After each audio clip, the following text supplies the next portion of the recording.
Katong tao nga maayo mangutana, maayo sa mamati sa pangutana, di ba? Okay. Ang tubag mo ni? O, kumulikay. Ang Roma 16:16, Iglesia ni Cristo ang isulti na, ang original nga Iglesia ni Cristo. Kinsa man ang Iglesia ni Cristo ang original? Niya silang Pasugo Magasin. Ang inyo ng Pasugo itong patubagon, no? Pasugo Magasin, July-August 1988, page 6. Ningon din even secular history shows ilaning official magazine. Dili ni self-serving mga kaigsunan. Kinsay tinuod?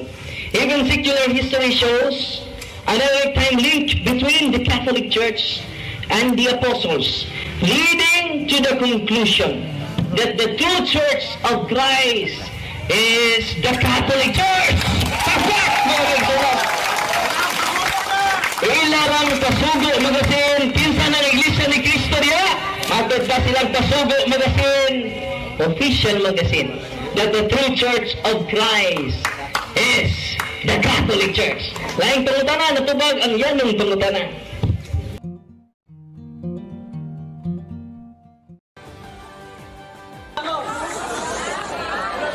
Hanggat mo itong libro, pare, ang wikang Katoliko ay salitang Grego. Ibig sabihin, pangkalahatan. Bagamat hindi ginamit ng Panginoon o ni Kristo at ng mga apostol ang katagang ito. Tanggap mo to, hindi? Oo na nga, ay inon ako kaganina, nga di na to potlon. Oo, natubag ko, Mr. Moderator. Atong tiwason. Tiwason na to. Kay ay incomplete man. No words, no signs.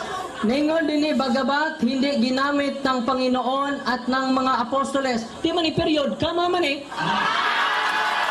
Anong imo mang i-period? Mo nang ma-period, imong pagsabot. Padayon. Katagang ito ang diwa ng kanilang mga gawain at utos ay Katolika o pangdaigdigan at pangkalahatan. Inyong gawing alagad ang lahat ng bansa. So klaro, Catholic. Iritso lang lagi basa. Mo lang aron makumpleto, parang dili ma-incomplete ba? INC.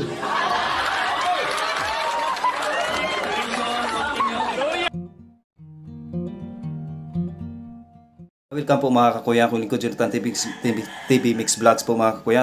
Talakayin ngayon itong to the edition of 1611. Ito yung ginagamit po mga kakuya. Ito ang binabasa nila paggamit sa mga debate tungkol po sa Christology na hindi daw Diyos si Kristo. Ito ang ating mababasa. Isalin lang natin sa Tagalog. Sinabi ko nga sa iyo na kayo'y mga matay sa inyong mga kasalanan sapagkat malibang kayo'y sinampalataya na ako nga ang Kristo, tao at hindi Diyos, ay mga matay kayo sa inyong mga kasalanan. Ayon po yan sa John 8 verse 24, no? So ang balaan ng kasulatan nasudlan sa bagong tugon nga ginahubad sa Bisaya nga Cebuano. Yan po ang paulit-ulit nila po mga kakuya na binabasa sa social media, na mag-ingat po tayo sa mga ganitong mudos po mga kakuya. So ano naman dito sa tinatawag na, tingnan natin ang original talaga na salin ito po mga kakuya, na ano bang nilalaman ng original na ito, ano bang ang tamang salin ito. Tingnan natin dito sa John 8 verse 24, no? Ito ang ating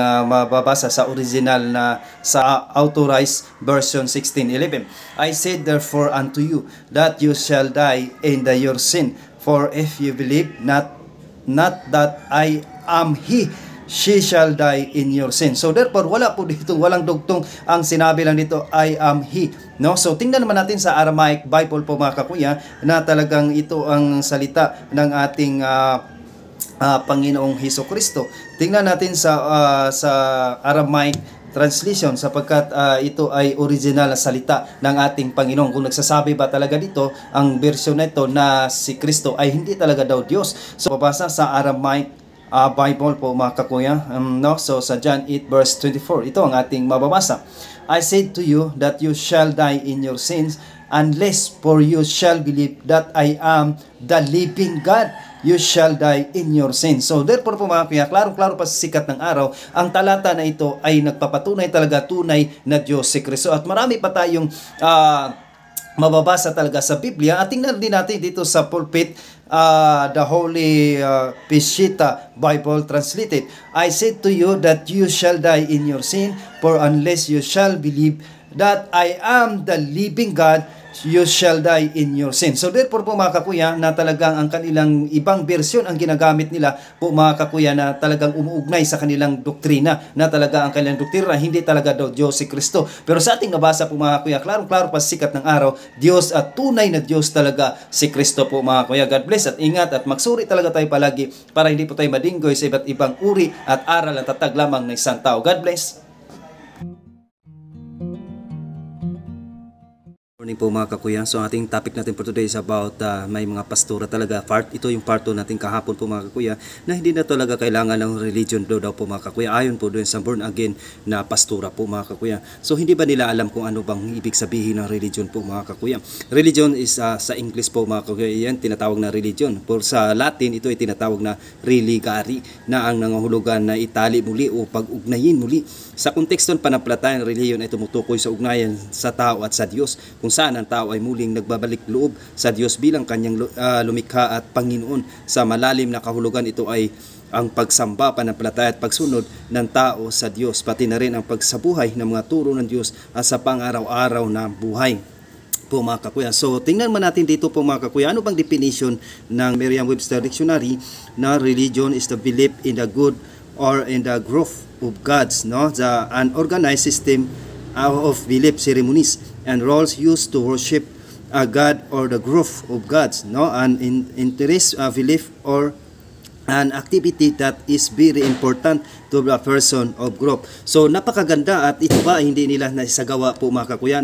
Imposible naman po yun. Yan po ay dictionary po mga kakuya. Tingnan naman natin sa Biblia kung ano bang ibig, mayroon bang napaka-importante pa ang napaka-importante ba ang religion po mga kakuya. Bababasa natin sa 1 Timothy 4 verse 7, 8 hanggang 9. Don't have anything to do with worthless, sinless, no stories. Work hard to be truly religious. As the saying goes, exercise is good for your body, but religion help you in everything we eat, promises life now and forever. So dito talagang nakakatulong ang religion, no mga kakuya, about sa ating pananampalataya o pagsamba natin sa Diyos. Ayon po yan sa 1 Timothy 4 verse 7, 8 hanggang 9 po mga kakuya. Sa kaya mali ang mga unawa ng ating mga pastura, lalo na po kaya nga kapag tatag lang tayo ng isang tao ay magkawindang-windang talaga ang ating aral. Kaya mag-aral at magsuri. God bless at maraming salamat po sa ating lahat po mga kakuya. Jesus Christ, the Son of God, was born for you and me.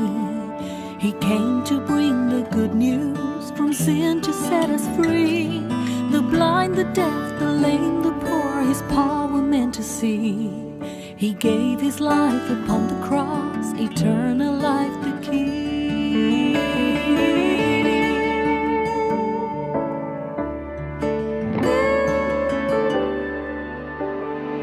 He broke bread and shed wine before His agony. We share the body and the blood in His memory. To make His message known is our responsibility. So here we are to pledge our lives to the Lord of eternity.